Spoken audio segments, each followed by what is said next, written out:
ya amiga del CESU, del ISU. No, claro. Ya estás viviendo aquí en...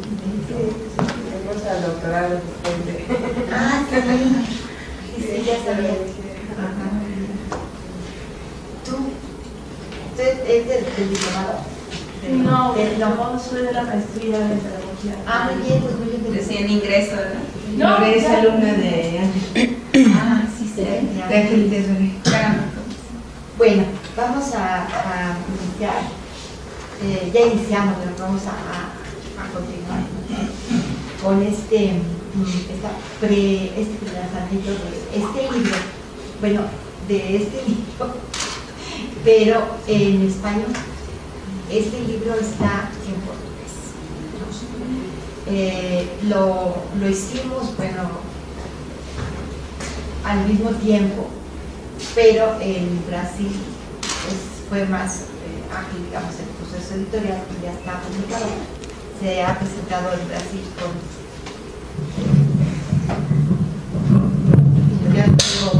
se ha presentado en Brasil con mucho éxito, y la coordinadora Alice Casimiro, brasileña, coordinamos juntas el volumen.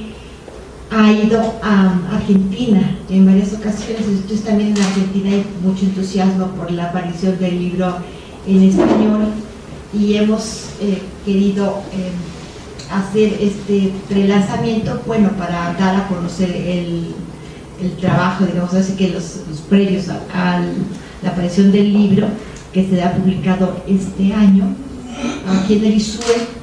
Ya pasó, digamos, la parte más, bueno, no sé si la más difícil en el sentido académico, ¿no?, que son los dictámenes y demás, y ahorita vamos con la parte ya instrumental, digamos, ¿no?, ya de hacer toda el armado del libro, y ya la publicación. Bueno, este libro nace, digamos, entre un evento, entre dos cuestiones muy importantes, dos eventos importantes. Uno fue el congreso, el tercer congreso de la Asociación Internacional de Currículum, que se llevó a cabo en Río de Janeiro en 2012. Y el otro fue el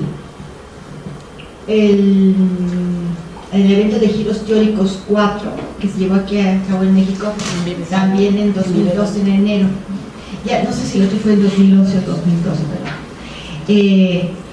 Y ahí, digamos, entre estos espacios en donde coincidimos en varios momentos, a Alice Casimiro y varios colegas de aquí de México, porque todavía no, bueno, en el de Brasil, sí, el de Brasil fue el de la Asociación Internacional de Currículum.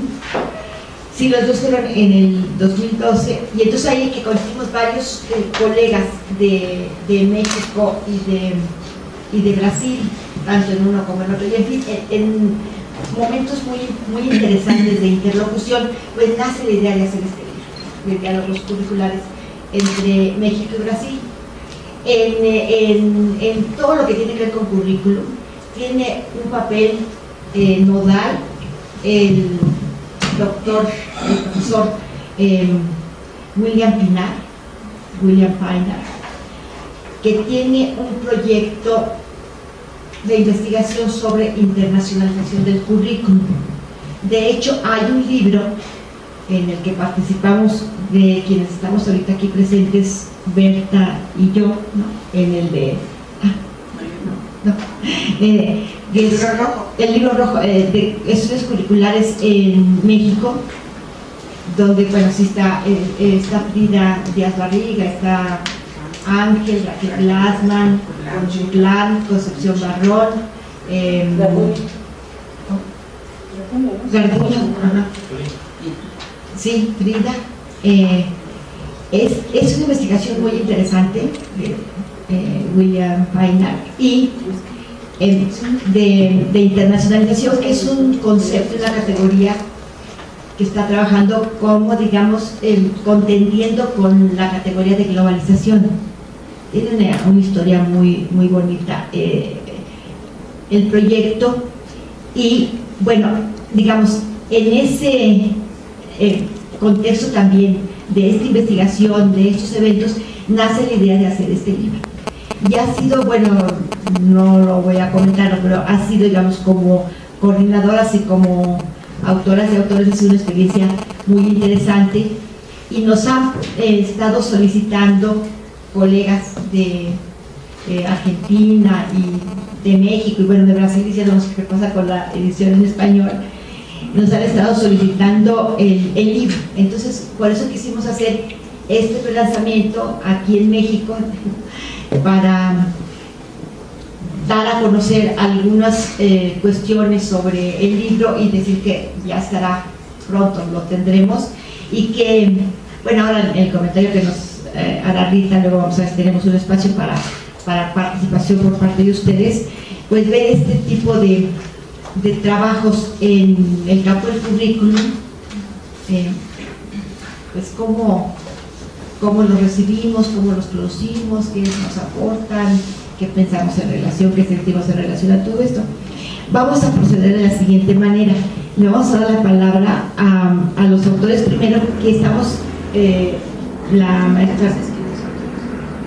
¿Perdón? Todos los autores y no más saben pues. Sí, los autores, bueno, los autores del libro, no, pero no voy a leer todos los porque están también los brasileños, ¿no?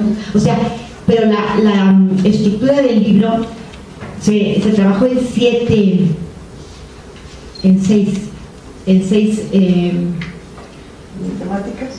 temáticas, exacto. En cada temática se hicieron 2 capítulos, y un capítulo se desarrolló por un autor o autora de Brasil y otro de México, o sea, sobre la misma temática. Las temáticas son política y discurso, y aquí nada más tengo con eso se abre el libro, y está un trabajo de Berta Orozco Fuentes y de Alex Casimiro. Cultura y diferencia, que está un trabajo de Ana Laura Gallardo y de Elizabeth Macedo. Escuela, sujetos y formación de profesores, que está un trabajo de Manuel Martínez y María de Lourdes Rangel Tura. De calidad y evaluación, en donde está un trabajo de Ángel Díaz Barriga y de Clarisa Prado de Sousa. Universidad, cultura y temas transversales, ahí está un trabajo de Aurelena Ramos y uno mío. Competencias y contenido, está uno de Rosán Evangelista Díaz y Frida Díaz Barriga. Y ya llegó. Que ya llegó. Muy bien. Ya vas allá, El momento está ay, no te parece. Gracias, David. Un momentito, ay, qué bueno que tengo que ir a hablar. Todo el mundo está. Ay, no. Dispensen, buenas tardes, no están para saberlo y yo para contarlo, pero vengo de Catepec, así que la verdad es ir al otro extremo. Y no tenemos tu celular, entonces no sabíamos. Ay, sí, ahí decía, perdón. Empezando. No, Sí, estamos empezando. Acelerado. Entonces estábamos justo, ¿verdad? Sí. Esto es una breve presentación bueno, no presentación, sino de comentar cómo surgió el libro y la estructura. La temática 6 es competencias y contenido, en donde está Frida Díaz Barriga y Rosario Evangelista Díaz. Luego posgrado, investigación y formación, está Concepción Barrón y Francisca Pereira Salvino. Bueno, entonces les decía que vamos a proceder de la siguiente forma. Vamos a darle la palabra a Berta, a los autores, a las autoras primero, y después vamos a darle la palabra a Rita, que nos ha preparado un comentario que seguramente, como siempre, será muy interesante, ¿no? Todo lo que nos prepara Rita. Pues otra vez, muy bienvenidas y muy bienvenidos, y le pasamos la voz a la maestra Berta Orozco. Gracias, Alicia. Miren, voy a hacerlo muy breve, nada más les voy a decir cuál es la idea de lo que quise sintetizar en este capítulo, que se titula, y ya desde el título un poco anuncia su contenido, se llama Apuntes para la reactivación del discurso teórico curricular en México. Son unos apuntes porque es unas ideas muy apretadas que extraje de uno de los capítulos de mi tesis, para reactivar, en el sentido que maneja Ernesto Laclau el concepto de reactivación, en este caso en el uso de la teoría para pensar el campo del currículum. Para Laclau, el concepto de reactivación es una categoría que la retoma no es exactamente, pero la retoma de Husserl, en donde da cuenta de mirar hacia la historia, hacia el pasado, pero no buscando un origen esencial o originario que se va a desenvolver. Más bien el concepto de reactivación alude a tratar de encontrar las intuiciones originarias, las ideas potentes que en un momento dado en la lucha de ideas y de fuerzas instauran una idea, una identidad, un algo, un ser de algo, que después con el tiempo ese algo potente, inédito, osado, y esas son mis maneras de entender ese concepto, languidece y se sedimenta, cae en un estatus de sedimentación ese algo. Entonces pensé que mirar la historia del campo del currículum en México, y en general yo diría del campo del currículum en el sentido más amplio, me parece que es importante en este momento histórico para mover los límites epistémicos, teóricos y las metodologías con las que estamos trabajando, los procesos y las prácticas del currículum. Me parece, y lo que intenté, no sé hasta dónde lo haya logrado, fue decir, es necesario que miremos la historia del campo del currículum, pero con esta idea de mirar la historia, que es una perspectiva más genealógica, y no voy a hablar de Nietzsche ni Foucault, pero la genealogía es una manera de mirar la historia, no de manera lineal y ascendente, del pasado al presente. La genealogía es una manera de mirar la historia en sus discontinuidades, en sus saltos, en sus rupturas, en sus giros, en sus silencios, en sus batallas. Esta es una idea más Foucaultiana, nietzscheana de la genealogía. Me parece que en este momento es importante reactivar ese modo de mirar el campo del currículum. A mí me preocupa más el campo en México. Ahora, ¿por qué? Porque me parece que en este momento histórico estamos haciendo esfuerzos enormes, buscando nuevas perspectivas como las que ya mencionó Alicia, para mirar el campo de otro modo, cuando estamos viviendo un nuevo lenguaje en el campo del currículum, que es importantísimo hablar, por ejemplo, de flexibilidad, de globalización, de sociedad del conocimiento, de competencias, de evaluación, de tutorías. Todas estas nuevas propuestas que llegan al campo del currículum y que mueven hacia nuevas experiencias y la elaboración de nuevas propuestas. Diría yo que con los dos últimos estados del conocimiento, los tres, pero quizá en los últimos dos, coordinados por el equipo que en el COMIE hace la investigación sobre el campo del currículum, coordinados ambos por Ángel Díaz Barriga y el doctor Frida, es un autor importante. En los últimos dos estados de conocimiento señalan que justo la cuestión de la teoría es lo que menos se investiga, y que lo que hay más son experiencias, evaluaciones, elaboraciones de nuevas propuestas, buscando estos modelos innovadores, ¿verdad? Entonces, es necesario cambiar nuestros modelos, nuestras propuestas, y yo pienso que en esos cambios podemos apoyarnos en el uso de la teoría. ¿En qué sentido? En el sentido de aquellas, podemos rastrear en la historia ciertas herramientas e ideas potentes que nos pueden ayudar a pensar hoy desde América Latina y para el caso de países como los nuestros en desarrollo, con todas sus enormes problemáticas que todos ustedes conocen y no voy a hablar de ellas, pero es necesario pensar que estos cambios que estamos haciendo, el conocimiento que está atravesado, está entrando a la selección de contenidos, las maneras de enseñanza, las maneras de evaluación, me parece que son muy importantes y hay que cambiar, hay que hacer una fuerte autocrítica a nuestros trabajos en este campo, y en ese sentido pienso que la teoría puede ayudar, por eso hay que reactivar la teoría, pero en este sentido que yo trato de sintetizar en el capítulo. Finalmente diría que en esta reactivación que yo he tratado de rastrear para el caso mexicano, yo fui formada en los años 80 en el campo del currículum en México. Mis maestros fueron los fundadores del campo del discurso crítico social en América Latina y en México: Ángel Díaz Barriga, Alfredo Furlan, Roberto Folari, Rafael Serrano, Marisa Isunza, Raquel Díaz. Bueno, voy a cometer un error de no mencionar a todos mis maestros, a Frida, Conchita Barrón, Alicia de Alba, por supuesto, que ustedes saben que yo me he formado con ella durante varias ya décadas. Y es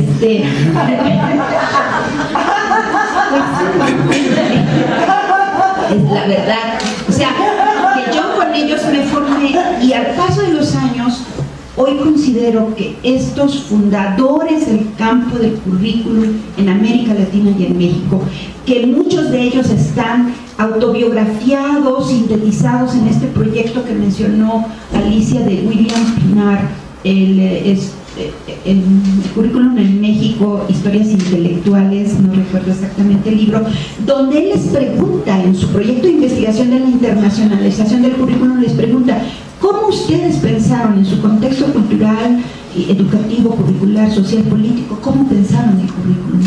¿Cómo recuperaron el discurso de origen anglosajón, que fue el discurso fundador a principios del siglo XX? ¿Cómo se recepciona en estos países? ¿Qué hacen con ellos? Y yo ahí me encontré, entre algunas ideas que para mí serían muy bueno de reactivar hoy en día para quienes estamos en los procesos y las prácticas de intervención curricular, una categoría muy potente, que no es que no la trabajen en otros contextos culturales, que es la categoría del vínculo currículum y sociedad.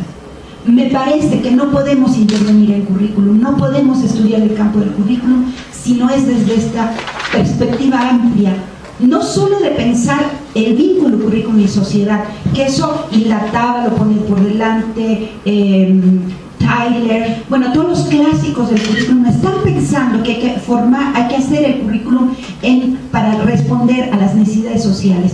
Esto no es novedad, pero lo que sí es interesantísimo para mí al menos es el modo en que conforman el discurso, construyen el discurso del vínculo currículum y sociedad, estos que fueron mis maestros, que son protagonistas de la fundación del campo del currículum en América Latina y en México, y eso es lo que trato de poner sus ideas. Sintetizo diciendo que para mí, en este momento, para la intervención curricular, es muy importante pensar cómo es que construimos el vínculo currículum y sociedad para pararnos ante los movimientos de reforma y de cambio curricular. Eso es lo que intenté decir. Rita dirá si lo logré. Gracias.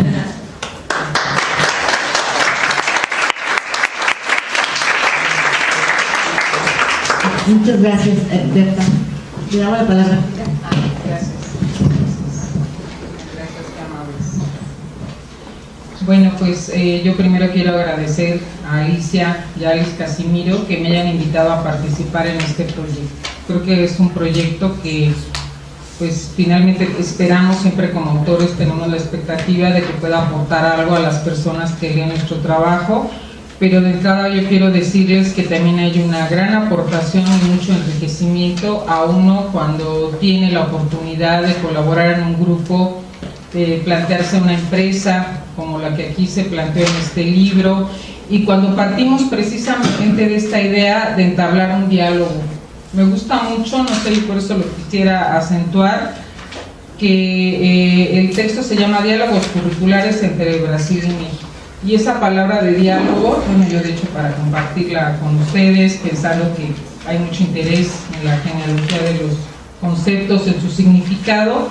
Fíjense que la palabra diálogo, bueno, todos sabemos que es un concepto, un vocablo latino, que tiene también su contraparte en un vocablo griego, como no, que atraviesa en ese sentido a los dos idiomas en los que este libro va a aparecer, tanto en portugués como en español. Pero lo bonito de este sentido de diálogo es que es abrir una conversación entre dos o más individuos para exponer nuestras ideas, nuestros afectos de modo alternativo e intercambiar nuestras posturas. Ya sea que logremos arribar a un acuerdo, ya sea que simplemente logremos ese intercambio de podernos escuchar unos a otros, ya sea incluso que logremos entender que podemos tener puntos en común y cuestiones donde nuestra realidad o nuestras perspectivas son diferentes. Entonces siento que eso es algo que yo valoro mucho de este proyecto, y de veras, Alicia, muchas gracias por invitarme a participar en el mismo. Espero que ustedes, si tienen la oportunidad de leer el libro, así lo entiendan, porque eso me remite simple y sencillamente a ese concepto que tiene William Pinar, de que el currículum es una conversación complicada. Entonces el currículum tiene que ser precisamente las teorizaciones, su historia, los autores, la realidad que vivimos en los diferentes entornos, latitudes de este planeta, en los diferentes momentos, los diferentes tramos formativos, pues objeto de un diálogo.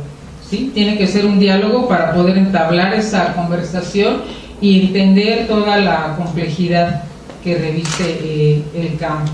Me queda claro que es eso, una conversación complicada que puede verse desde muy distintas perspectivas, desde muy distintas disciplinas, y que de alguna manera uno concluye, al menos yo así lo concluí, y creo que Rosán Díaz, que fue la persona que estuvo en ese diálogo más cercano conmigo en este tema de la contraposición entre competencias y contenidos, pues así lo entendimos, ¿no? Los temas, ustedes lo saben, si han sido estudiosos de este campo, de repente a uno se le antojan inagotables. Entonces un primer reto fue, pues, ¿cómo hago para tratar de ordenar en ese espacio agotado que siempre le piden a uno, tantas cuartillas a tanto espacio, no te pases de tantos caracteres?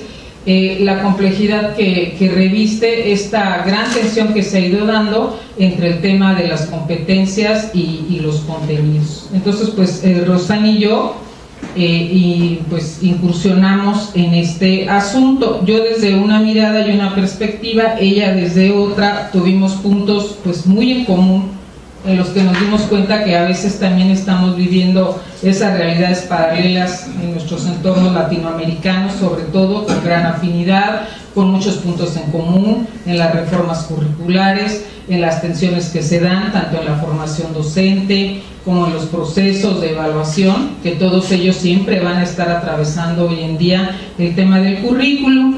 Entonces, en particular en el capítulo que a mí me tocó desarrollar, que se llamó ¿Es posible enseñar?, yo más bien lo planteé como una pregunta. Consideré que más que plantearlo como una afirmación, tenía que ser una pregunta que me hacía a mí misma y que quería entablar como es un diálogo con quien me leyera, y bueno, por supuesto también con Rosán y con las compañeras del proyecto. ¿Es posible enseñar las competencias disociadas de los contenidos curriculares? Y en el capítulo que a mí me toca, pues es precisamente tratar de arribar yo misma a clarificar mis ideas y tomar una postura en torno a si esto es posible. Porque en el discurso de las competencias contemporáneo se suele entender que si se enseña por competencias se abandona completamente el tratamiento y el cuidado de los contenidos del currículo, o si por el contrario es más bien dependiendo de la manera en que asumimos el asunto de las competencias, pues podemos hacer esta situación indisociable de competencias y contenidos. Yo hago en la primera parte pues una discusión donde encuentro precisamente el por qué surge esta contraposición de competencias y contenidos, cuando simple y sencillamente pienso que competencia es un saber hacer, una habilidad en abstracto que se puede despojar de todo contenido, que es algo muy genérico, que es algo que se aplica, ¿sí? Como una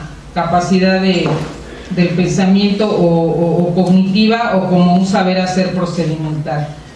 Y encuentro también mucha evidencia que va, pues evidentemente, en contra de esta noción. El conocimiento no se da en frío, es la postura que yo empiezo a asumir y que trato de compartir con los autores.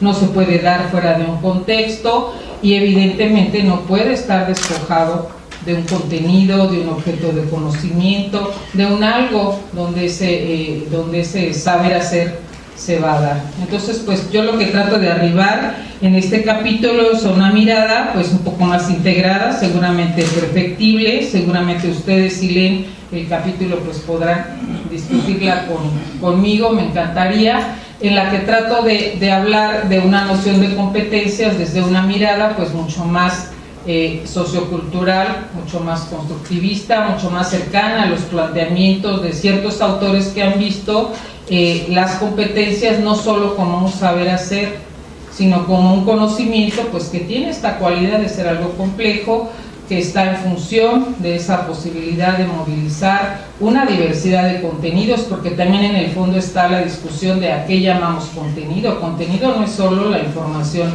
declarativa, lo que malentendemos como saber teórico.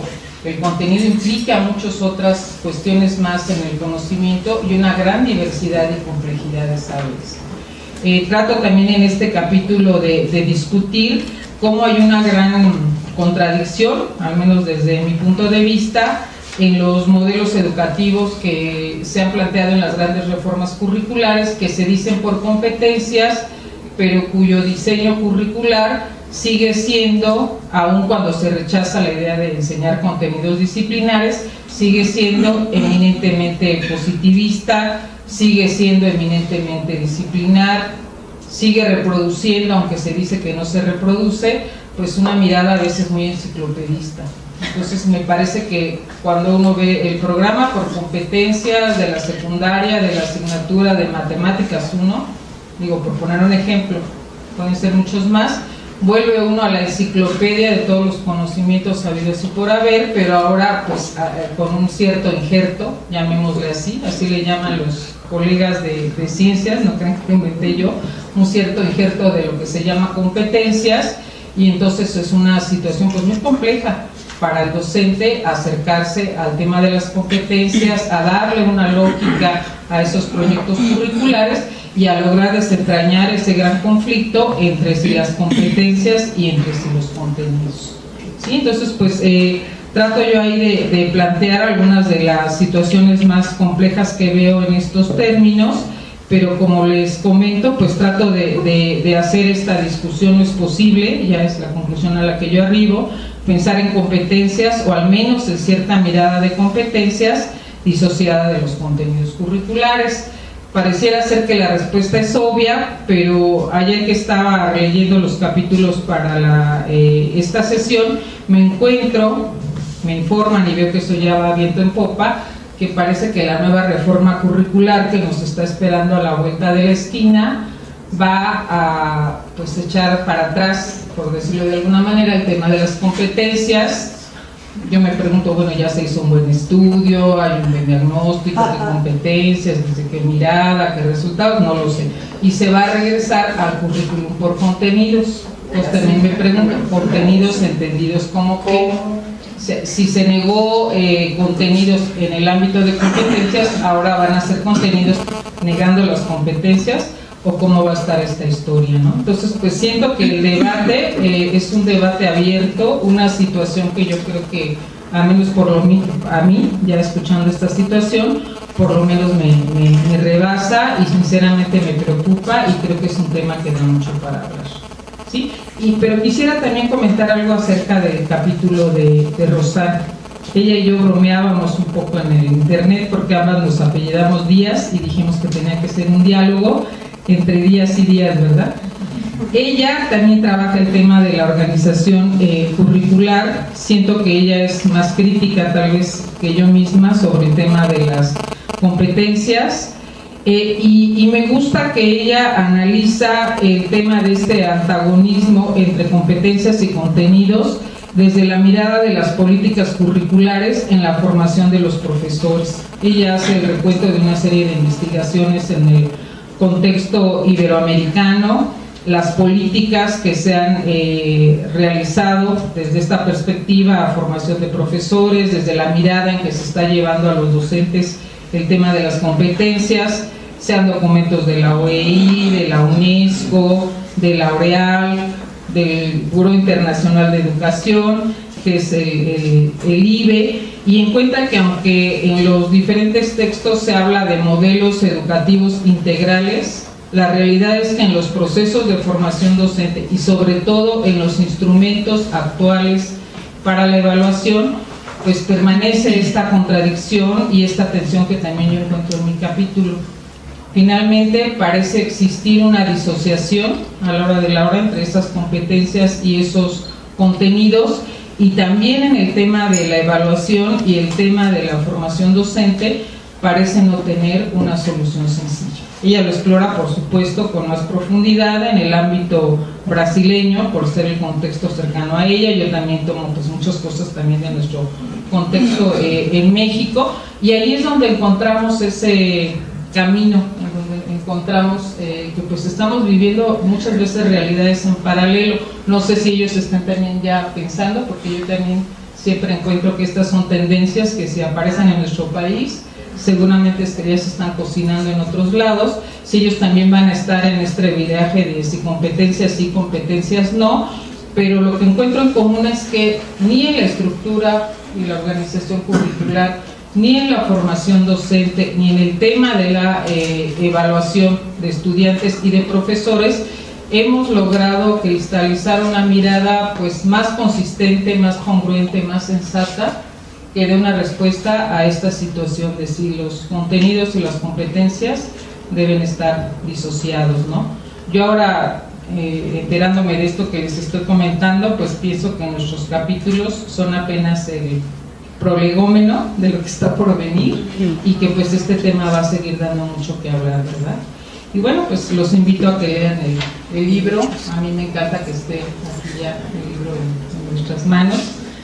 Ayer también bromeaba, no el lunes, que vi a la doctora Conchita, bromeaba y le decía, además me gusta mucho que lo hayan editado en color rojo, porque eso es un color emblemático desde mi punto de vista para los temas curriculares, que son temas de vida, temas de polémica, temas de pasión, temas que encienden. Y bueno, pues es un campo, les puedo decir, a mí es un campo que me ha dado motivo de vida durante muchas décadas, pero me parece que es indispensable incursionar en el mismo, y es un campo pues con eso, con mucha vida, y que da mucho, y que hay muchas cosas que resolver, porque las grandes preguntas curriculares me parece que siguen ahí, ¿verdad?, puestas enfrente a nosotros para buscar nuevos caminos. Muchas gracias.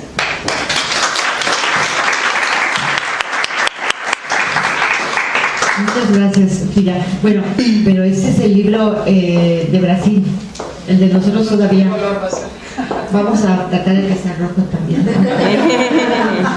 Porque además también los de Pinar son rojos. Que lo habían hecho a propósito del color del currículum. Bueno, muchas gracias, Frida. Vamos a darle la palabra a Ana. Bueno, pues muchas gracias. A mí me parece interesante situar el tema del apartado 3, que es cultura y diferencia en el libro. En este caso, Elizabeth Macedo y yo tuvimos un diálogo con muchas coincidencias y con el reconocimiento, digamos, sobre todo de la estructuración de los sistemas educativos latinoamericanos. Ese es como un primer punto de partida del diálogo que sostuvimos ella y yo en nuestros capítulos, el mío referido a la discusión teórica sobre la categoría de justicia curricular, y en el caso de Elizabeth, la discusión sobre las políticas educativas, sobre todo en esta, digamos, como antagonismo que ella establece teóricamente hablando entre los términos de diversidad y diferencia. Entonces, este primer punto de la discusión entre ella y yo, que justamente me parece interesante retomar es cómo los sistemas educativos latinoamericanos han conformado, digamos, en el sentido de la formación de los estados nacionales, pues evidentemente un pilar muy importante. Y esa estructuración de los sistemas educativos latinoamericanos, uno de sus elementos, digamos, primordiales para esa estructuración de la identidad nacional, pues es justamente el currículo, ¿no? Es un ámbito de lucha, de tensión, como lo sabemos, y digamos, estas luchas, estas tensiones están dadas justamente desde nuestro punto de vista, en el caso tanto de Elizabeth como mío, están dados justamente a partir, digamos, de esta discusión sobre la homogenización versus la diversidad. A diferencia, digamos, de México, en el caso de Brasil, la cuestión curricular, digamos, para el tratamiento de lo que ella llama las diferencias, de lo que yo llamo, digamos, la diversidad, está dado justamente en un reconocimiento curricular. En el caso de Brasil hay un reconocimiento explícito, hay currículas diferenciados para la población indígena. En el caso de nuestro país, comentábamos justamente que no hay, digamos, un reconocimiento explícito de esas diferencias. Lo que tenemos son elementos curriculares que atienden a la adaptación o a la contextualización, como se le ha llamado en la última reforma de 2011, que dicho sea de paso no necesariamente está superado ahora en estas nuevas propuestas. Y que, bueno, de alguna manera nos permitió tanto a ella y a mí plantear, insisto, este primer punto de partida sobre la estructuración de los sistemas educativos latinoamericanos como punta de lanza, digamos, de la formación de los estados-nación. Y esa formación de los estados-nación, además, fincada, digamos, evidentemente en esta idea moderna liberal de la igualdad, ¿no? Que ese es como el siguiente punto que discutimos ella y yo, no de manera, digamos, no es que nos hayamos puesto de acuerdo en los capítulos y que cada quien, lo que yo estoy tratando de hacer es relacionar justamente nuestro diálogo y, bueno, evidentemente ya a la hora de estructurarlo cada una hizo lo propio. A partir justamente de esta discusión sobre la igualdad, en el caso de Elizabeth, ella planteó justamente un análisis de estas políticas de reconocimiento, dice ella, de la diferencia, que no de la diversidad, en el marco de la política curricular brasileña de los últimos años. Y al igual que yo, llega a la conclusión, en mi caso, después de analizar la reforma de la educación básica desde el 2004, que comienza en preescolar, hasta 2011, que termina con la reforma integral de la educación básica mexicana, coincidimos pues en que justamente el cambio curricular sigue entendiendo, sigue enclavado, digamos, en esta relación entre la idea de igualdad en un plano moderno liberal, y que desde allí, digamos, desde esta idea de igualdad es que se sigue entendiendo lo nacional, digamos, como lo homogéneo. Cuando en ambos países las constituciones tanto de Brasil como de México han reconocido en sus primeros artículos la conformación multicultural y plurilingüe de sus territorios, digamos, ¿no? Entonces, tanto para ella como para mí, evidentemente, esto forma parte, digamos, de lo que ella llama justamente un encubrimiento de la diversidad por una política de la diferencia, ¿no? En mi caso, yo a ello lo llamo o lo puedo categorizar como que esta posibilidad del mestizaje, digamos, en tanto que encubre lo nacional o esta idea de igualdad moderna, pues es la que permite luego estructurar un racismo, digamos, curricular en este sentido. Y ahí es como entra un tercer punto del diálogo entre Elizabeth y yo, en el sentido de establecer entonces la discusión y la lucha curricular, digamos, al interior de los sistemas educativos latinoamericanos, en donde por mi parte me interesa discutir justamente quién está representado en esto que se llama el currículum nacional, ¿no? Y ahí, bueno, a mí me interesa situar justamente esta categoría de justicia educativa en un primer plano, entendida justo no desde una mirada meramente económica o social, sino sobre todo cultural, digamos, ¿no? Llevarla justamente al espacio de quién está representado identitariamente en esto que se llaman los contenidos nacionales, ¿no? justo antes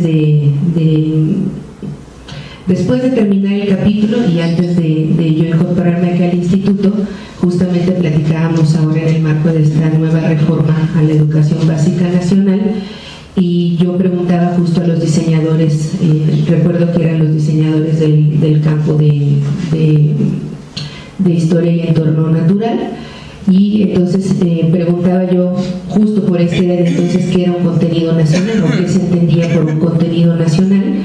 Y entonces se me decía que era un contenido que entonces implicaba que era igual para todos y que no hacía distinciones, digamos. Y yo preguntaba, bueno, pero si justo quienes reciben este contenido nacional no son iguales, ¿cómo entonces pensamos? ¿No? Fue muy interesante porque otro de los diseñadores de esta nueva reforma que están trabajando ahora y que ya no, en efecto, ya no tarda en salir, comentaban que, bueno, en efecto estos contenidos, viéndolos así, nunca han sido nacionales, puesto que nunca han representado entonces la diversidad cultural de la cual está conformada nuestro país, ¿no? Elizabeth llega un poco también a estas mismas conclusiones al analizar la política de formación de los profesores, al analizar las políticas de formación universitaria, en donde evidentemente no hay un reconocimiento de esta diversidad, decimos las dos, estructuralmente.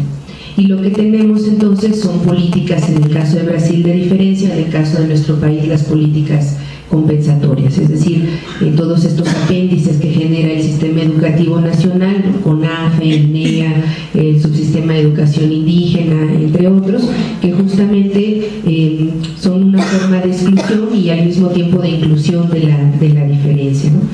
Entonces, ambas llegamos justamente como a esta discusión sobre la necesidad, digamos, de desmontar la categoría de igualdad, de desmontar esta categoría de lo nacional, en el caso de ella de la igualdad, justamente pensando en el contexto en el que están nuestros países, en el que están conformados. Y bueno, a ambas nos preocupa justamente esta formación básica, pensando en que es la función que tiene el Estado justamente de educar a sus ciudadanos, ¿no? Eso nos interesa sobremanera porque justamente es la razón misma de la creación de los sistemas educativos latinoamericanos. Y sin embargo, su finalidad principal, que dicho sea de paso, era contextualmente, históricamente lo necesario. Uno tampoco le puede pedir a José Vasconcelos que pensara en otro país porque no estaba en otro país, ¿no? Sin embargo, justo pensando en que entonces un sistema educativo siempre es subsidiario de un cierto modelo de organización social, y pensando entonces que en ambos países la conformación es ahora constitutiva, no solo en un sentido ontológico, sino jurídico incluso, porque está así marcado en las constituciones, pues tendría que haber una consecuencia en términos de políticas curriculares, ¿no? Un poco ahí es a donde las dos llegamos. Y bueno, pues evidentemente quedamos ahora en el siguiente congreso en Canadá de seguir discutiendo estos asuntos. Y bueno, pues un poco la idea en el caso de ambas es que estos, pues no aportes, pero sí por lo menos reflexiones, digamos, sobre la cuestión de la diferencia y la cuestión cultural, pues sean elementos importantes a la hora de la toma de decisiones, a la hora de los cambios curriculares, de las políticas curriculares, que nos parece importante tanto por, digamos, la reflexión en sí misma, pero también por los espacios que tanto a ella o a mí nos han tocado también en algún momento tener, digamos, en espacios de política educativa. Entonces, digamos que nuestra apuesta en ese sentido del apartado y de cada uno de los capítulos que lo conforman, pues tiene como esa finalidad, ¿no? Aportar elementos para la toma de decisiones y para lo que se necesita reflexionar a la hora de pensar en un currículum nacional, ¿no? Bueno, muchas gracias.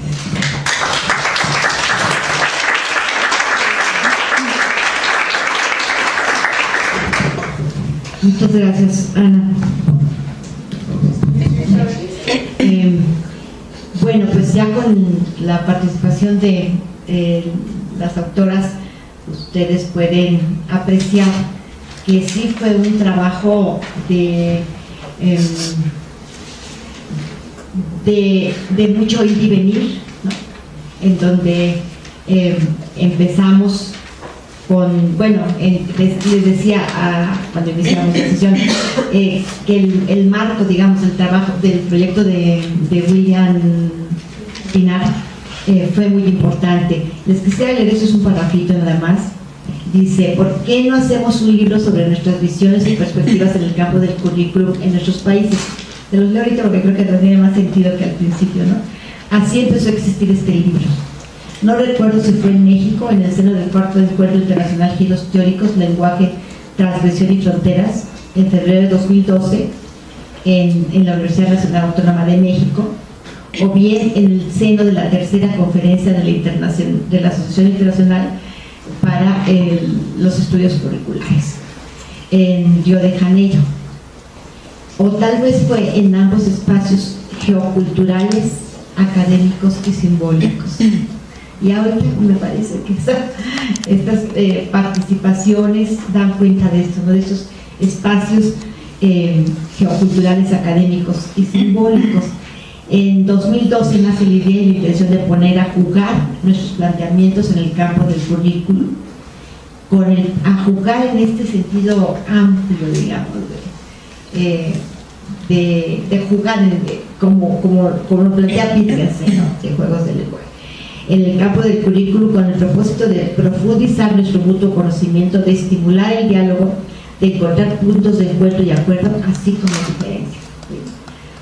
Nuestra idea no era llegar a tener una misma visión, sino a poner a jugar justo nuestras concepciones, nuestras investigaciones en relación a nuestros contextos para conocernos y para trabajar en esta línea de aportar elementos en el estar mejor, ¿no? en nuestros países, en este momento tan complejo que nos está tocando vivir. Y la verdad me parece que es un libro muy bueno, les va a gustar mucho, porque no se trata, como ya lo expresaron Frida, Ana y Berta, no se trataba de desarrollar exactamente punto por punto cada quien, no, sino de tener un diálogo y luego ya tomar la decisión de cómo organizar cada capítulo.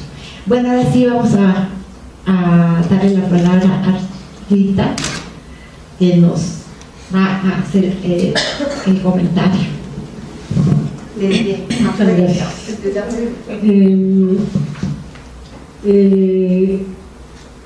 En el momento que Alicia me habla por teléfono y me dice: oye, te invito a esto, yo dije: ah, bueno, muy bien, y calculo que será por allá de la siguiente reunión de C21 dentro de 4 meses, ¿no?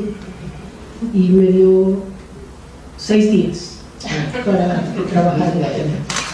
Por supuesto me aterroricé, porque todas son mis maestras. Bueno, ella es más joven que yo, no puedo fingir, pero son mis maestras y con todas aprendí y sigo aprendiendo. Entonces dije: ay Dios, ¿y ahora qué hago? Entonces decidí leer el texto. Lo terminé ayer a las 4 de la mañana, sin lograr escribir una cuestión decente, a la cual me comprometo porque lo voy a cerrar, pero pues una vez que tenga tiempo. Pero me acerqué, como siempre me acerco a los textos sobre el currículum, desde una persona que les responde a los profesores de las universidades lo que siempre pregunta: ¿cómo hago el currículum? Y yo siempre les respondo: pues opción A, opción B, opción C, opción D. Y de repente por ahí en una esquinita, y teóricamente, y entonces se voltea, ¿no? Entonces me acerqué ahí, desde ahí, y dije: vamos a ver este libro que me dice, ¿no? Tradicionalmente siempre salgo corriendo hacia donde está el contenido, es mi pasión en el currículum, pero ahora me comprometí a leer desde el inicio hasta el final. Entonces, en el orden que llevaban y en la forma en la que lo presentaron, así lo leí, ¿no? Entonces, me voy a permitir leer una pequeñísima reflexión que está más que nada ubicada en este terreno de cómo me acerco a contestarles a los profesores lo que preguntan del currículum, porque yo misma soy profesora, yo misma modifico currículum y yo misma no me hago caso y hago lo que quiero hacer dentro del aula. Entonces mi libro de currículum sirve para la teoría, pero no sirve para cuando doy clase. Las textos de Frida que me dirigieron durante mucho tiempo y todavía en esta labor de hacer currículum, a los que siempre recurro, me ayudan mucho para hacer currículum, pero me pasa lo mismo que con todos los demás. A la hora que voy al salón, es otra cosa. Entonces, de ahí estoy haciendo mi lectura.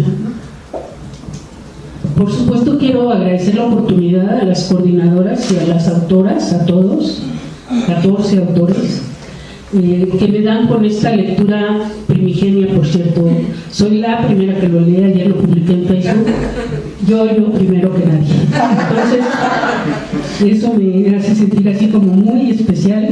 Pues quiero agradecerlo en particular a Alicia, quien generosamente otra vez me da la primicia de un documento tan importante, porque lo primero que percibí del documento al ver estos diálogos que reflejaron Frida y Ana es que había por ahí un concepto, una idea, una tendencia de internacionalización.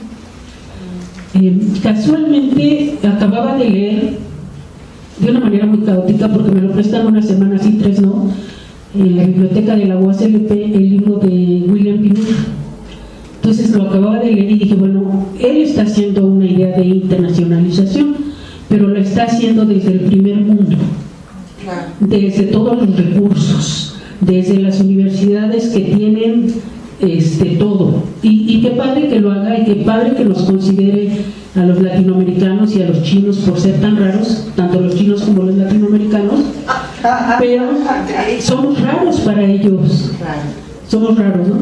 Qué padre que nos considere, pero este libro habla desde el otro lado. Entonces mi hipótesis de lectura, aparte de acercarme como profesora, fue, voy a ver qué hay de internacionalización, y con esa hipótesis entré. Entonces, cuando recibí la invitación para presentar este libro, me encantó la idea, y como siempre lo pensé en función del número de páginas por día por leer dentro de un apretado calendario. Mi apresurada e ingenua apreciación inicial, en muchos sentidos ingenua, me llevó a hojear el índice. Encontré en él nombre de colegas y maestros conocidos para mí, lo cual me dio mucho gusto. Encontré también nombres desconocidos de colegas brasileños, lo cual me produjo mucha curiosidad. Identifiqué temáticas curriculares esperadas por mí, lo cual me generó cierta tranquilidad. No estoy tan tonta. Y por último, percibí una tendencia aún incipiente en México, desde mi punto de vista, la internacionalización del currículo, que ingenuamente, otra vez, yo había entendido como vamos a hacer un currículum ya no nacional, ya no local, internacional, que es hacia donde están tirando el CTS y la equivalencia de las acreditaciones y los intercambios de los muchachos entre países, y dije, bueno, para allá va la internacionalización. Y bueno, esa era mi idea inicial. Quienes diseñamos, o formulamos, o investigamos, o vivimos currículum, esta tendencia de la internacionalización es un campo o un terreno inexplorado. Así que empecé la lectura con la hipótesis de aprender y comprender cómo se estaba construyendo esta categoría desde el currículum en México, desde México. De momento también quise meterme a leer, aunque fuera en Wikipedia, qué era Brasil, ¿no? Dije, tengo que saber qué es Brasil. Y bueno, yo sabía, lo que sabemos todos de Brasil, muy grandote, mucha selva y la samba, ¿no? Pero más allá de eso, lo primero que vi fueron o sea, es un paisote y tiene chorrocientas maestrías, chorrocientas licenciaturas, N posgrados, regiones muy depauperadas y otras regiones de primero y último mundo, así como nosotros, de aquí para abajo y de aquí para arriba igualitos. Entonces, ya, ok, estamos por lo menos en las mismas condiciones. Y créanme que nada más le di una pasada porque no tenía mucho tiempo de informarme. Entonces, para empezar, el título del libro, que me encantó lo que dijo Frida ahorita cuando hizo su presentación, me llevó a recuperar la concepción de diálogo. Y hasta que no había terminado de revisar la pedagogía del oprimido, caí en la cuenta de que Freire es brasileño, ¿no? Y entonces, en la pedagogía del oprimido, Freire habla de dialogicidad de la educación. Y dice, fíjense nomás, es como vidente, sí, vidente, ¿no? Vidente a futuro, pues, fue como vidente, dice, es una búsqueda que nos lleva a sorprender en ella, en la búsqueda, dos dimensiones, acción y reflexión. En tal formas solidarias y en una interacción tal que, sacrificada aunque solo fuera una parte de ellas, se resiente inmediatamente la otra. De ahí que decir la palabra verdadera sea transformar el mundo. Entonces ahí en ese puntito encontré el primer aporte del libro. Más allá de si me están dando una respuesta como profa del grupo, están transformando la palabra, ¿no? Y de alguna manera haciéndola de, esto es algo muy difícil, no sé cómo explicarlo, haciéndola de las comunidades de personas que somos México y Brasil, y de las comunidades de personas que hacemos o vivimos budismo en México y Brasil.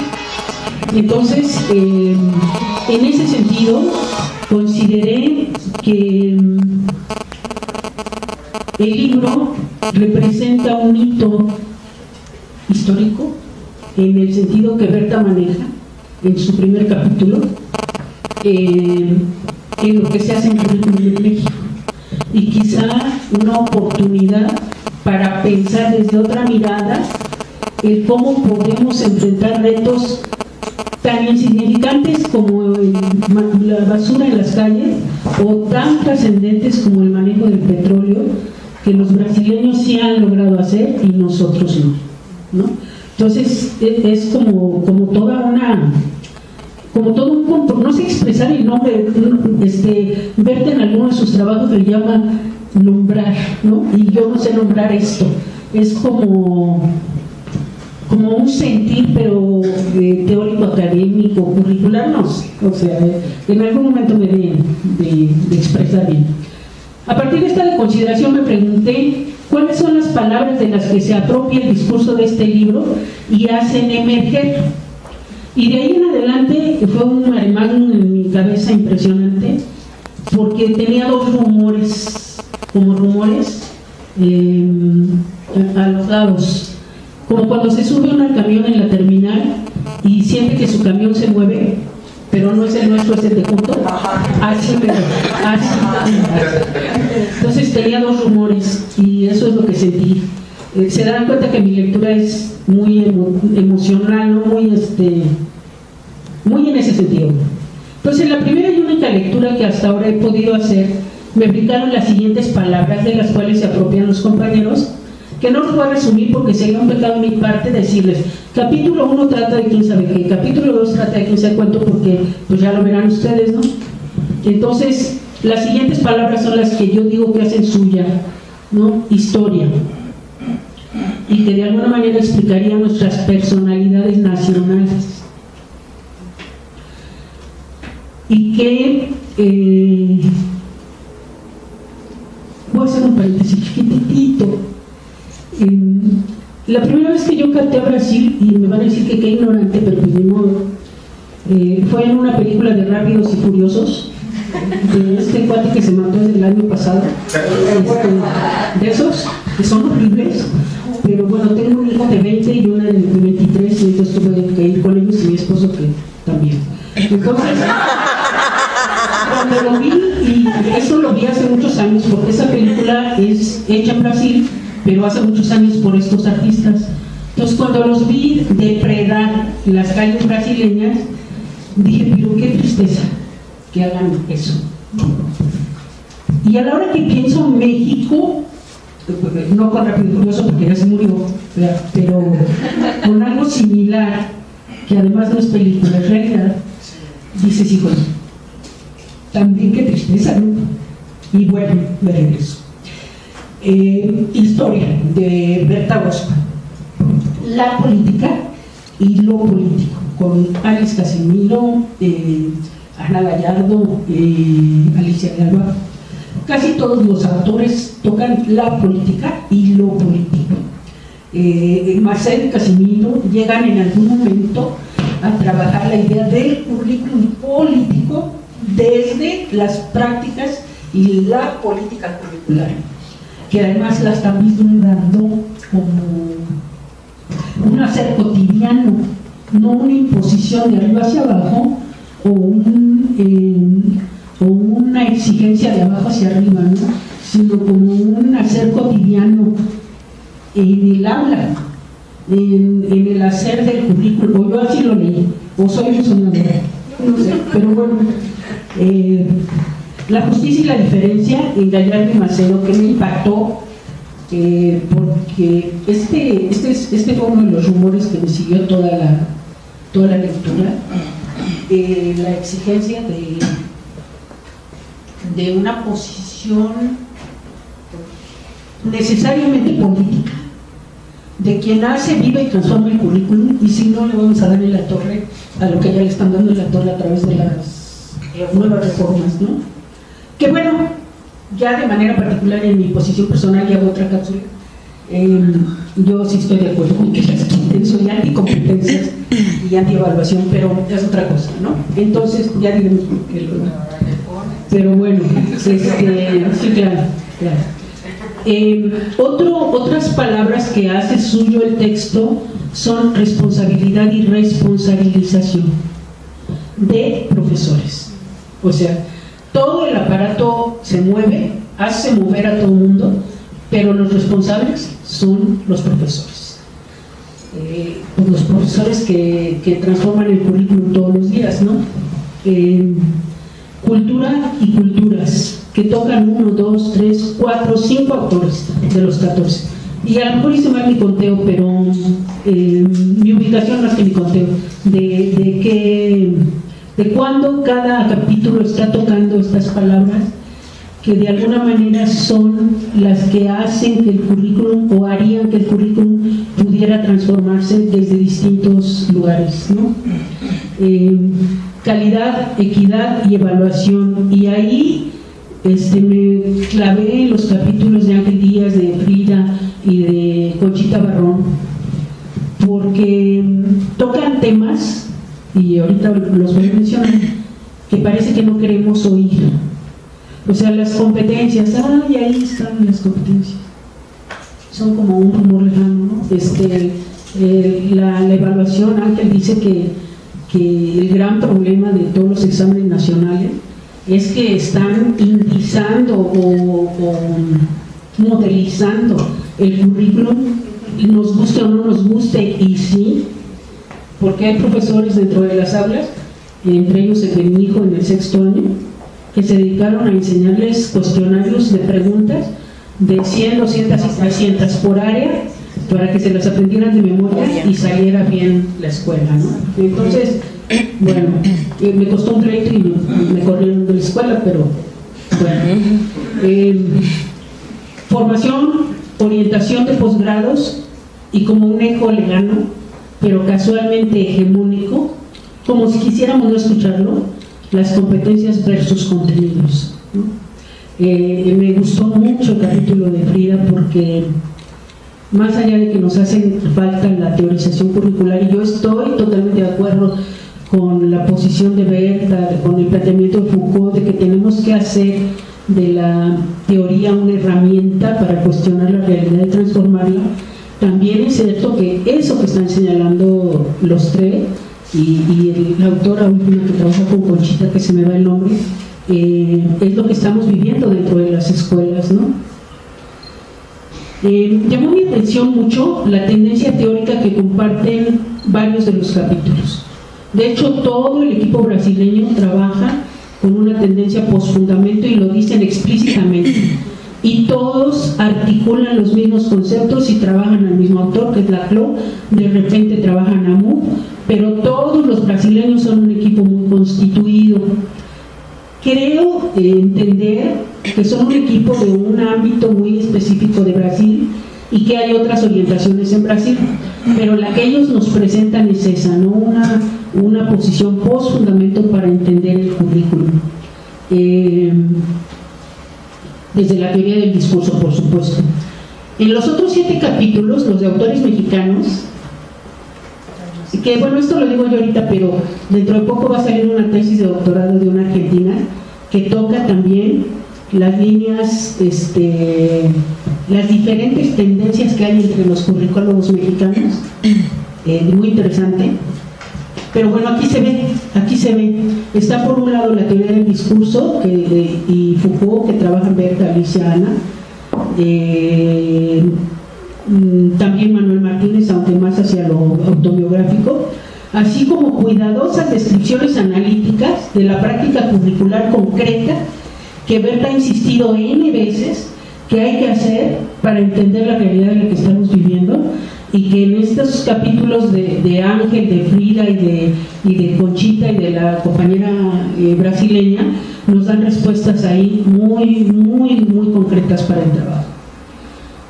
Bueno, entonces encontramos al currículum asumido desde distintos ángulos, no necesariamente contradictorios, me parecería que complementarios, como discurso, como proyecto, como dispositivo de control, como híbrido cultural, como modelización surgida de la evaluación, como político, como dispositivo de exclusión o de posicionamiento, como referente identitario o sujeto pedagógico y como patrón cultural.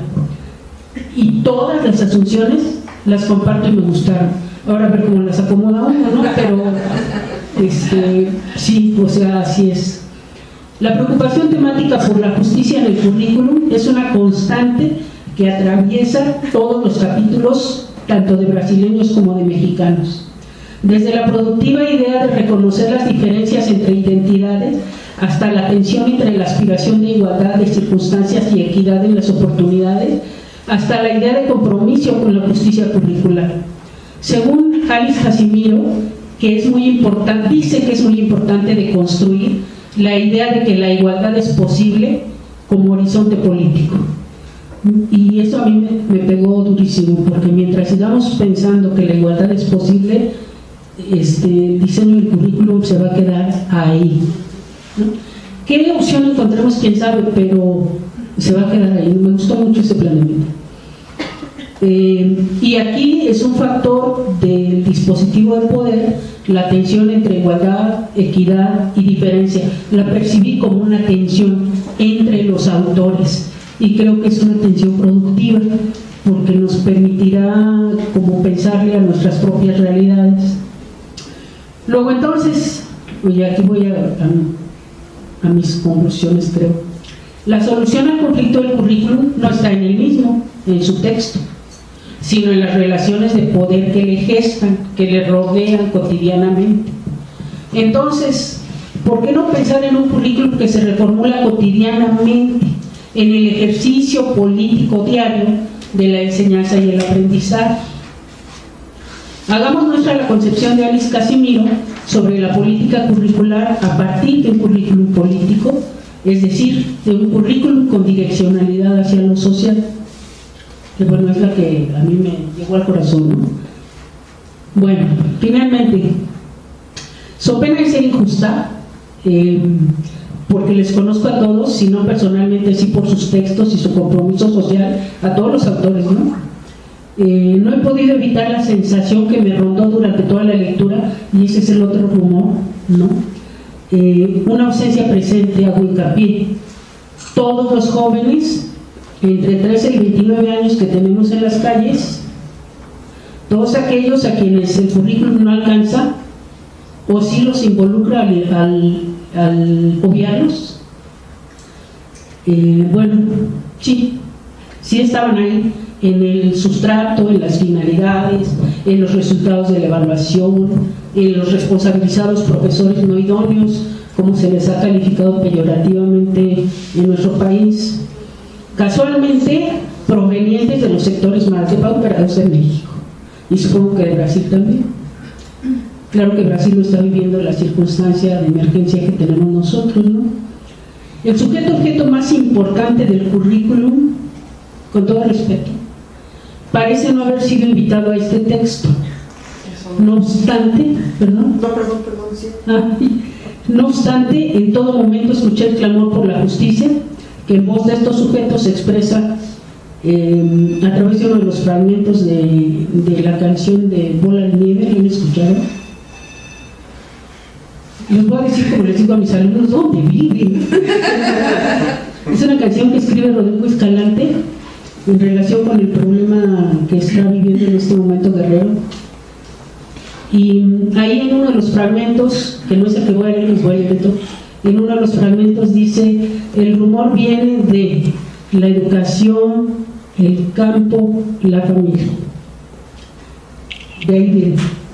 Ellos, como en su canción, como que proponen como que la alternativa, casualmente, sí es la beligerancia, sí es la lucha. Hay fracciones o fragmentos, no, versos del himno nacional mexicano metidos en la canción, muy impactantes, ¿no? Y hay una parte que la quiero leer porque tiene que ver con este sujeto oculto que para mí estuvo oculto ahí, ¿no? Dice: pero no, ya no, somos paz en torrente, buscando el sol.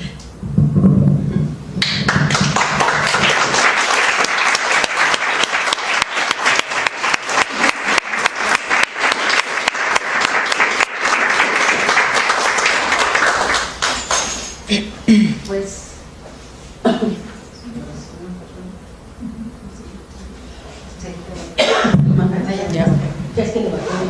Rita, pues muchísimas gracias. Y eso que no le dio tiempo.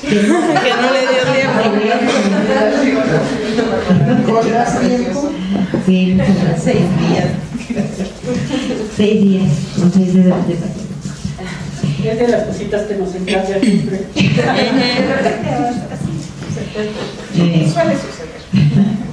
Bueno, pues no sé si, más bien, tenemos unos minutos. Si alguien quiere participar, comentar. Alguien de aquí de la mesa, pero bueno, ustedes. Sí, Verónica. Sí, bueno, antes que nada, ha sido un banquete exquisito. Escuchar a las autoras, escuchar sobre el libro, sobre el diálogo que tuvieron. Me parece que es un ejercicio muy interesante de estar platicando por internet con el PAC, con la PAC, sobre la temática específica, ¿no? A mí se me hizo así como muy... Porque cuando vi el nombre pensé que se refería... Hay muchos textos que hablan de diálogo. Sí, bueno, yo sí luego pensé en la teoría de la dialogicidad de Freire, ¿no? Y Portugal y Brasil, pues sí, pues ahí está, como que quiera que no quiera, uno la piensa. Pero a la hora que veo el contacto y la relación y lo que realmente las conversaciones que tuvieron y los encuentros y desencuentros, y que no implicaba que se impusiese una postura sobre la otra, que ya les decía aquí, es una cosa muy novedosa, porque en un mundo tan competitivo, tan de lucha por el poder y de oprimir a los otros, hasta inconscientemente, en las relaciones inconscientes, pues son cosas que pasan y que ni nos damos cuenta, ¿no? Entonces fue un manjar, la verdad, fue un placer, un banquete. Tengo muchas dudas, creo que al leerlo, ojalá hubiera posibilidad de tener los correos electrónicos de las autoras para poder compartir algunas cosas, por ejemplo, con la doctora Ana Laura Gallardo. Por ejemplo, la UPNA justo desde 1990 tiene un programa de educación, una licenciatura de educación preescolar y primaria para el medio indígena. En el dato todavía tenemos alrededor de 400 alumnos vivos y en Chiapas hay más de 2.000. Sí incluye el plan de estudios la cuestión intercultural. Sí, claro que a la hora de la hora resulta que la DGI manda a Huejutla, los que no hay ni de Mezquitán, Y en el mezquital mandan a los que hablan tepehuaunáhuatl, ¿no? O sea, no los mandan a donde están, donde hablan la lengua que se debe de hablar. Es una cosa terrible, no investigada, pero que yo se la conté una vez a Silvia Schmidt. Pero, y también la UPN tiene la licenciatura en educación indígena desde hace más de 20 años aquí en Abruzco. Entonces, yo, cuando haces esos planteamientos, el acuerdo 592 sí te dice que tiene que enseñarse en náhuatl, ¿no? Y ahorita se están generando varios centros de lenguas para escribir en náhuatl y las diferentes lenguas en las escuelas. Entonces, yo no estoy a favor de la reforma, obviamente, pero uno tampoco puede radicalizarse.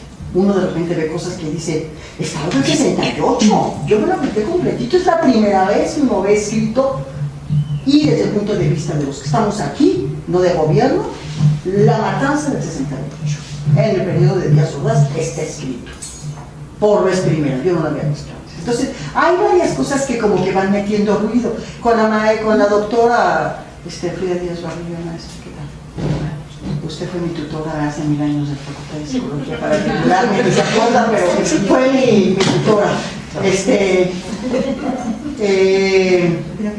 A mí me mete mucho ruido porque en la universidad estamos trabajando una licenciatura en competencias y traemos una de broncas terribles, pero trabajamos en materiales urbanos de contenidos de la enseñanza, en donde lo actitudinal no se refiere a lo procedimental no se refiere a los procedimientos observables, sino a los procedimientos mentales, desde Vygotsky, ¿no? Entonces hay como muchas cosas que platicar que a mí me mete ruido. ¿Por qué esa separación de contenidos a verse cuando se supone desde Perrenau y otros que implican las diferentes? Y así de cada una uno quisiera poder dialogar. Entonces, pues una vez que esté el texto, ojalá sería una petición, bueno, para mí, no sé de lo que digan los compañeros, sería una petición que hubiera alguna chance de un correo electrónico. Yo sé que todo el mundo está súper ocupado, pero ahí dentro, que hubiera un pequeño espacio, un intersticio de comunicación como para poder ver estas, sobre todo si van a seguir con los proyectos, porque eso es una cosa muy interesante, ¿no? Poder estar avanzando en esta temática. Entonces, bueno, felicidades para todos ustedes y me encantó su comentario, doctora López. Entonces, muchas gracias. Fue un placer, Robert. Gracias, Verónica. ¿Alguien más que quiera tomar la palabra? Decirnos. Sí.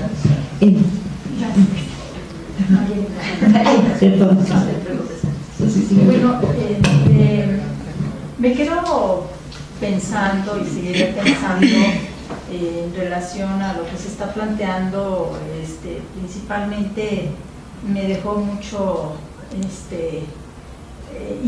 muy inquieta los planteamientos de Berta en cuanto a recuperar la cuestión no de la historia sino de la historicidad, es lo que yo entiendo, ¿no? La historicidad del campo del currículum. Y me parece que sí es necesario hacer todo este recorrido de cómo se recuperan, dices tú, los aportes de los autores anglosajones. Y ahorita que se hablaba de la cuestión de la educación intercultural y todo esto, al final de cuentas en los proyectos que se están planteando, todos hablamos de educación intercultural y sucede como competencias, que son conceptos muy discutidos, pero que además son un aporte del ámbito anglosajón nuevamente. No son conceptos construidos desde el contexto en el que nos ubicamos. Y hablabas de los mestizos, hablamos de los indígenas. Se dice, bueno, hay que hablar de los pueblos indígenas o hay que hablar de los pueblos originarios, ¿no? Porque además el término indígena también es un concepto anglosajón.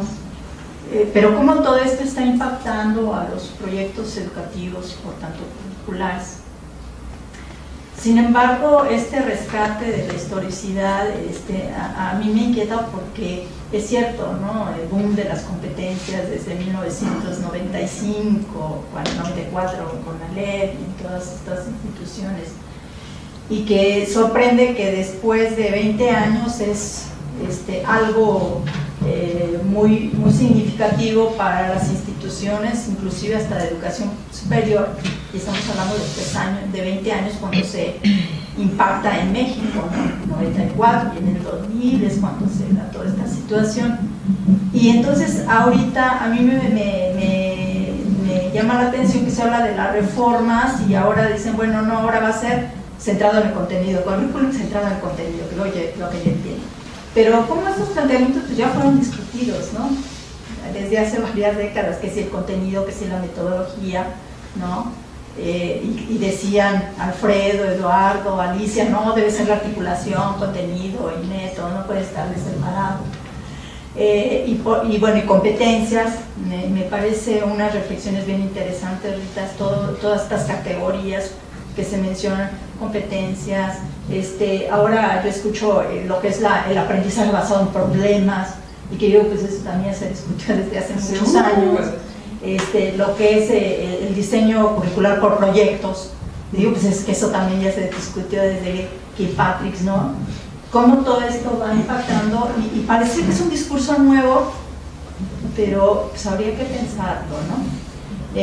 Pero me parece también muy importante que sí nos falta trabajar más esta argumentación teórica para poder, como dice Berta, reflexionar en torno a esto que luego nos llega de otros lados y que nosotros tenemos que implementar, y esto que nos llega de otros lados pues es el proyecto curricular, que también se ha discutido mucho, construido por otros, ¿no? Y que ahora los maestros, principalmente los de educación básica, pues son los actores ausentes, porque son los que tienen que implementar, ¿no? Un proyecto construido desde otros ámbitos, desde otros contextos, desde otras lógicas de pensamiento, y ahora lo tengo que implementar.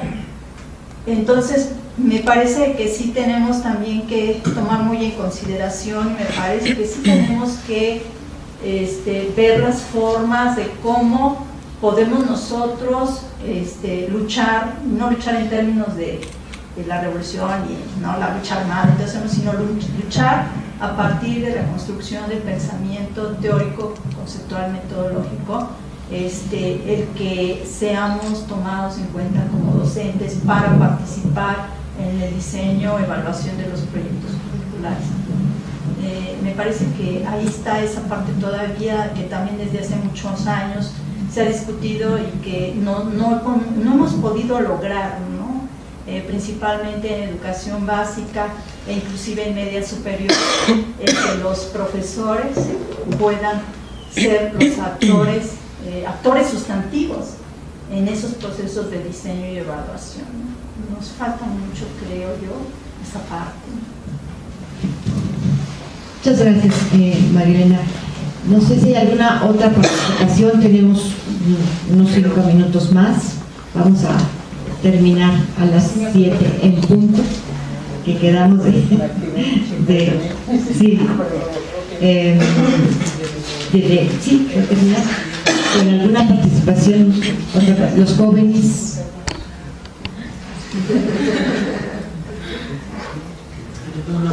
Sí, sí. Hablaron por ahí, no me acuerdo qué participación, de el político y lo político, ¿no? A fin de cuentas, donde pues, sabemos que son quienes ejecutan el cambio, ¿no? O sea, sabemos que vienen desde instancias secretariales y personas que no están plenamente capacitadas en ámbitos educativos, ¿no? Ahorita, por ejemplo, quien dirige la Secretaría de Educación Pública, pues nada que ver con educación, por más que lo puedan justificar, ¿no? Mi pregunta es en el sentido de ¿dónde queda esa parte? Porque encuentro muy interesante el diálogo, encuentro muy interesantes las participaciones, la construcción teórica, todo, en verdad, uno puede leer el libro y me imagino que cuando lo lea va a ser un deleite leerlos, ¿no? Pero, ¿y la realidad? ¿No? Y la realidad, porque quien afecta la realidad, la reforma y tal, pues viene de un palacio en su vida, es un ejemplo, es una metáfora que no está aterrizada. O sea, yo no me imagino a un reformista entrando en un aula de educación básica para decir qué se necesita, ¿no? Todo le llega por algo informe, o sea, cómo podemos vincular lo político y el político y la reforma con las verdaderas necesidades y dejar de pelearnos que si competencias, que si contenidos y métodos y demás, ¿no? Y atender las necesidades que están en el aula, ¿no? Y con las que el docente se ve topado día a día. Sí. ¿Cómo te llamas, perdón? Sergio. Bueno, muchas gracias, Sergio. Le voy a pasar a dar la voz a Berta, que quiere contestarle, digamos, o hacer un diálogo con Sergio, pero antes no resisto, voy a tomar unos minutos en relación a varias cuestiones que se dicen. No, es que no es esa, es una anécdota. Cuando en algún momento, bueno, yo hablaba mucho de hemos logrado, no hemos logrado, en fin, ¿no? Entonces me movió mucho la participación de Marilena, y creo que estabas tú presente, Ana, cuando un estudiante, estamos haciendo la evaluación que hacemos cada año, cada semestre en los cursos, y entonces en algún momento dijo, bueno, o por escrito, no recuerdo exactamente cómo esto dijo, la caída del muro de Berlín, porque dice la doctora de Eva que es muy importante, ¿no? Entonces, aquí hay muchos jóvenes, yo creo que incorporar nosotros en nuestro pensamiento y en nuestros escritos y en la cuestión de la finitud, ¿no? De nuestra finitud, la finitud que es una de las críticas que hacen los antiesencialistas a los esencialistas, que por ejemplo Marx no incorporó la finitud, como si pudiera llegar a un momento en el que ya no se siguiera moviendo la sociedad, la humanidad, cuando cada quien, cuando llega al mundo, llegamos al mundo, pues ahí empieza el asunto, ¿no? Pero también tenemos memoria, ¿no? La memoria. Entonces, ¿cómo jugar con la cuestión de la memoria y de la finitud y la cuestión de las generaciones, ¿no? Las generaciones, bueno, creo que es muy importante, porque en qué momento estamos, y vamos a estar hasta que estemos, o sea, ahí sí no se trata de decir ya es que ya vamos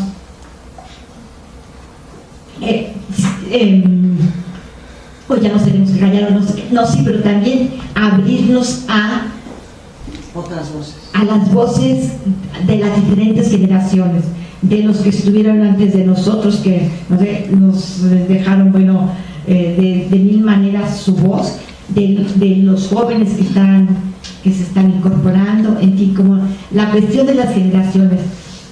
Ahora le voy a pasar el micrófono a Berta, y estamos pues ya casi por terminar, ¿no? Sí, bueno, nada más es así muy rápido, creo que Ana fue la que lo tocó, pero desde Benjamín Arditi teóricamente hace esa distinción entre la política y lo político. Lo político se entiende más como una dimensión constitutiva de las prácticas humanas, y en este caso las prácticas educativas y las curriculares y la práctica docente, las prácticas educativas, están atravesadas por esta dimensión, ¿sí? Las formas de participación, las relaciones de diálogo, poder y luchas, es una dimensión que está ahí en el aula, en las comisiones de diseño curricular, en quienes desde la Secretaría de Educación están gestando tendencias, programas. Ahí está una dimensión que está atravesando, ¿no? Lo político es una dimensión constitutiva, así es como lo es lo económico, lo ideológico. Bueno, la política es más bien la realización y las prácticas de ciertos sujetos desde ciertas posturas para concretar ciertas acciones, ¿verdad? Y podemos hacer una lectura de la dimensión política de lo que hacen, por ejemplo, los que hacen las prácticas políticas, ¿no? Entonces, eso podría ser. La fuente sería, en este caso, creo que, no sé si a eso te referiste, Ana, le pasó su micrófono. El micrófono es Benjamín Arditi quien hace desde la perspectiva del análisis del discurso. Bueno, miren, vamos a poner un horario. Sí nos podemos tomar unos minutos más, pero para evitar en la medida posible que, bueno, si sucede también está bien, ¿no? Pero vamos a terminar a las 7:15, ¿ok? Le voy a dar la palabra a Frida y luego antes de dársela no voy a preguntar si alguien más quiere participar, y así 7:15 sí ya cerramos, ¿no? Okay. Voy a tratar de ser breve, pero bueno, ya ven cómo los temas curriculares, por eso les digo que siempre se pintan de rojo, porque generan siempre emociones, pasión, nos empiezan a animar, porque claro, tienen un referente hacia la cotidianidad de nuestras vidas y hacia lo que todos nosotros hemos vivido en ese día a día, en nuestro paso por las instituciones educativas, y eso es pues ineludible. Yo no quisiera que se fueran con la idea de que en el texto, y ahí voy en la dirección de lo que acaba de decir Berta, no estamos teniendo un acercamiento a la realidad de lo que sucede en materia curricular con los actores, con las instituciones educativas, entendiendo las diferencias y cuestiones en común en lo que sucede en la educación brasileña y la mexicana, reconociendo esa diversidad y esa desigualdad que es constitutiva de nuestros sistemas educativos, porque eso es una constante también en nuestros dos países, ya lo dijo muy bien en la explicación que hizo Rita, ¿verdad? Yo quisiera decir que me parece que desde lo histórico, lo teórico, lo político, en los capítulos siempre se va a entretejer esa mirada hacia esto, cómo impacta a esa realidad en el ámbito de lo curricular. Tal vez pudiera argumentar más en el capítulo mío y en lo que trabajó Rosán Díaz. Ahí nosotros también estamos hablando de esa gran discusión de lo que son competencias y contenidos, porque precisamente en el corazón de esa discusión está una de las grandes confusiones de los profesores frente a los temas curriculares. ¿Qué enseño? ¿Cómo enseño? ¿A quién le enseño? ¿De qué manera oriento mis prácticas educativas? ¿Por qué los saberes que yo he construido a lo largo de mi trayecto como docente de repente vienen a ser descalificados porque no están en la lógica de competencias, estarán en la lógica de contenidos? ¿Por qué toda esa discusión de la enseñanza basada en la transmisión de contenidos descontextualizados? ¿Por qué esos contenidos que pretenden ser universales? En algún momento también se discute esto, esa idea del currículum universalista de la globalidad, que pues al menos me parece que tanto el grupo de las colegas brasileñas como el grupo de nosotros, aun cuando no tengamos la misma mirada epistémica, yo no me atrevería a decir, creo que esa fue una acotación muy importante. El grupo de las colegas brasileñas son una comunidad epistémica muy consistente en torno a una cierta mirada en lo curricular. Tal vez las colegas que estamos de México y colegas también, creo que el único colega es Sánchez, ¿verdad? Sí, ¿verdad? Bueno, las colegas y colegas que estamos en el grupo, no necesariamente somos del mismo grupo, pero aún así creo que compartimos muchas cuestiones en la mirada hacia el currículum, y creo que a todos nos preocupa precisamente ese acercamiento a la realidad del aula y a sus actores, pero nos preocupa también construir un discurso que tenga un fundamento, que tenga una teorización, porque de eso también adolece mucho el campo del currículum. Es un campo, tú lo dices, todo el mundo, la pregunta es el cómo, es un saber hacer que aparentemente es muy neutral, que aparentemente es muy técnico, que aparentemente está despolitizado, pero precisamente cuando uno entra a estas temáticas, pues se da cuenta que ni es neutral, ni puede ser universal, ni está despolitizado, ni puede haber un currículum idéntico para todos y cada uno de nosotros, y que la realidad siempre va a sobrepasar eso que llamamos proyecto curricular. Entonces, claro,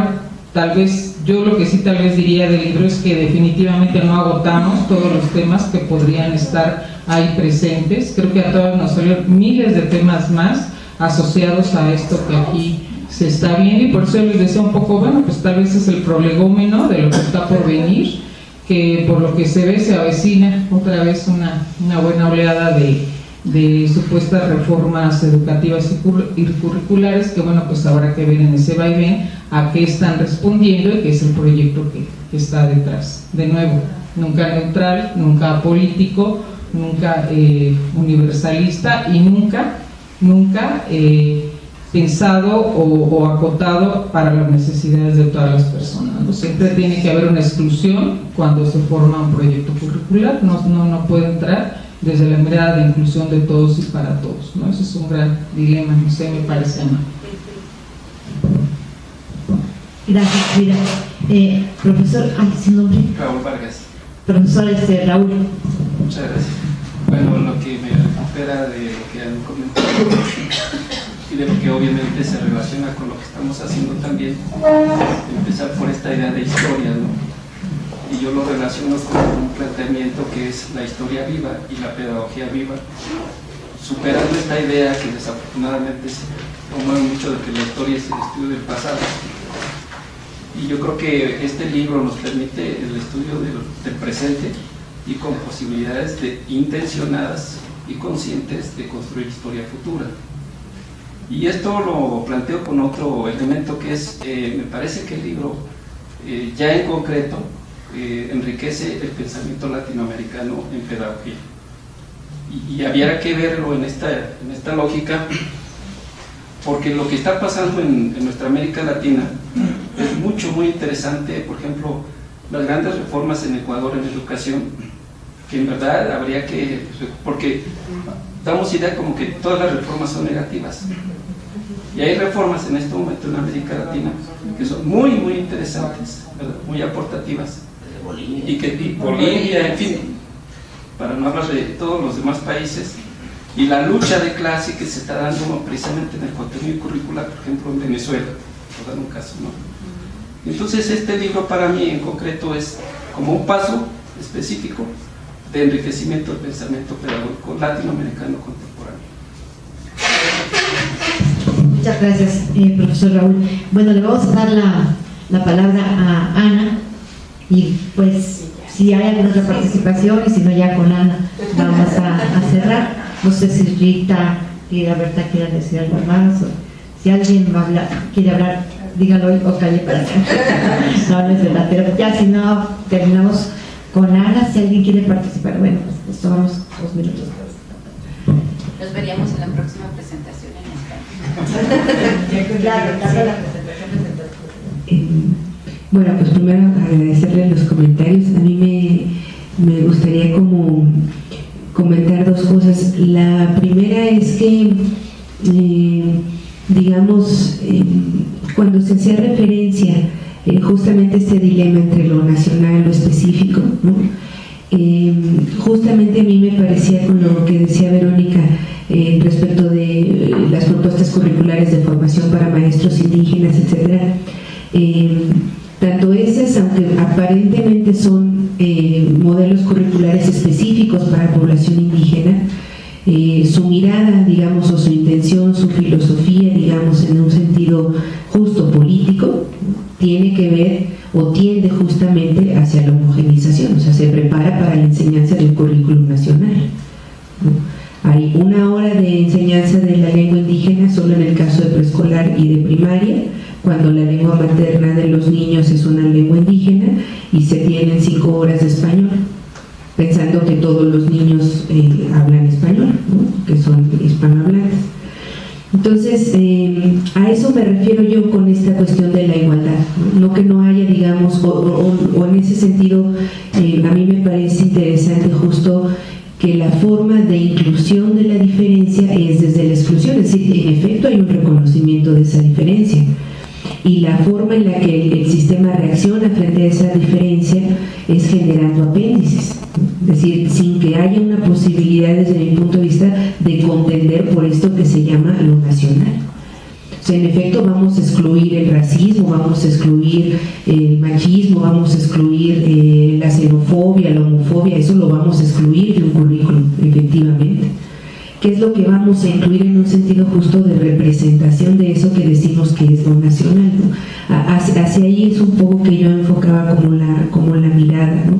No a que no hubiera propuestas como específicas. Justo cuando uno dice es específico, automáticamente deja de contender por esto que se llama lo nacional, ¿no? Y si un poco regresando a esto que comentábamos sobre lo político y sobre lo político justamente, pues lo nacional es, a final de cuentas, una función, digamos, ¿no? Es lo que permite nuclear una cierta identidad, no es que esté de alguna manera predeterminado, etcétera, fue una decisión justamente curricular, ¿no?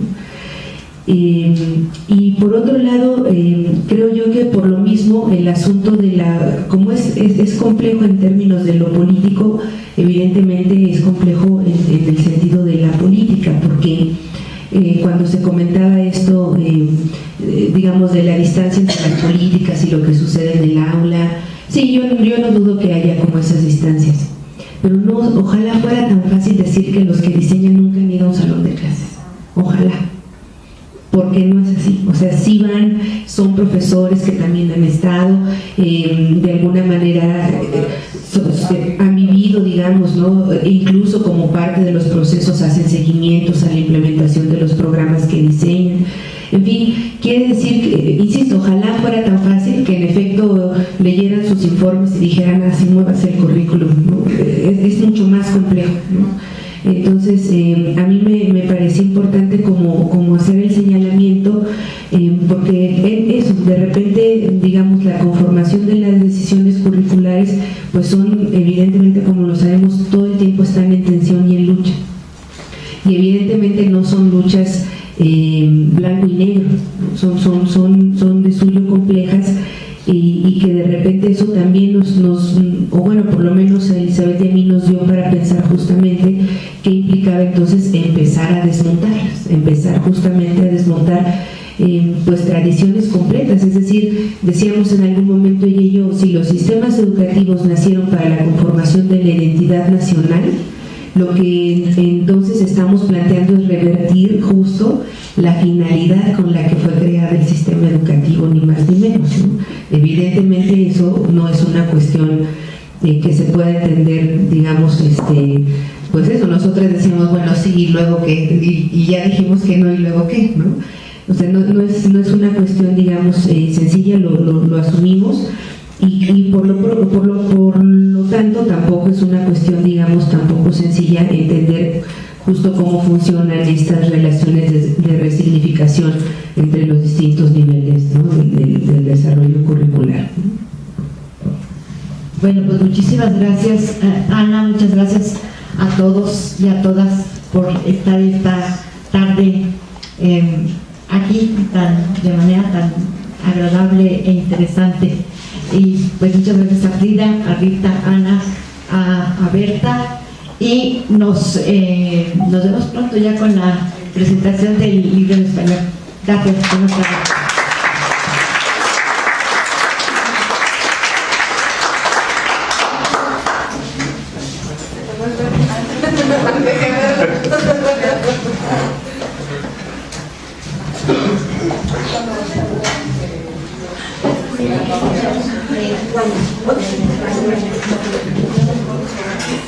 Bueno,